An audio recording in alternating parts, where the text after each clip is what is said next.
मैंने दसो कि जिस वक्त कोई प्लेयर पाकिस्तान लैवल ते खेल लैंदा है या इंटरनेशनल लैवल ते खेल लैंदा है या कोई भी कामयाबी हासिल कर लेंदा, हुण सप्पां वाले दी मिसाल लै लैंदे आ कि झुग्गियां झूट के अज न्यूजीलैंड दे अंदर, कैनेडा दे अंदर, अमेरिका दे अंदर अपना नां बुलवांदा स्पीकरां दे उत्ते ते उहदे पिछे सब तो पहले हार्ड वर्क है।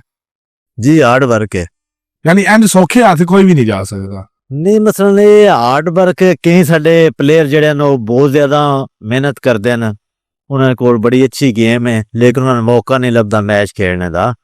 हुण जिस टाइम तुहानूं चांस लभदा है उस टाइम तुसीं अपनी प्रोग्रेस विखा के अगे जा सकते हो। पहले थोड़ा ज्यादा मुश्किल आई लेकिन हुण सोशल मीडिया का दौर है।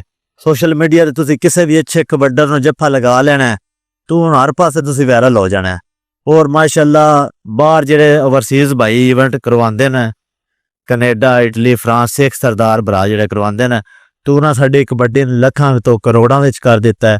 और माशाअल्लाह जिहड़ा भी कोई पाकिस्तान का स्टार खिलाड़ी न्यू यंग जिहड़ा लड़का अगे आ जाता है सोशल मीडिया ते उन्होंने वेख के उन्होंने बुलाते हैं। पहले आई बस जिहड़े कोच रात आन उन्होंने ताकि अप्रोच आई ब कोच जे चाहे प्लेयर ले जावे जे चाहे ना ले जावे, लेकिन हुण हर खिलाड़ी का नंबर भी स्पॉन्सरां कोल आ गया, वो डायरैक्ट खिलाड़ी रबता करते हैं, उन्होंने प्रमोट भी करते हैं और बाहर दे टूर भी करवाते हैं।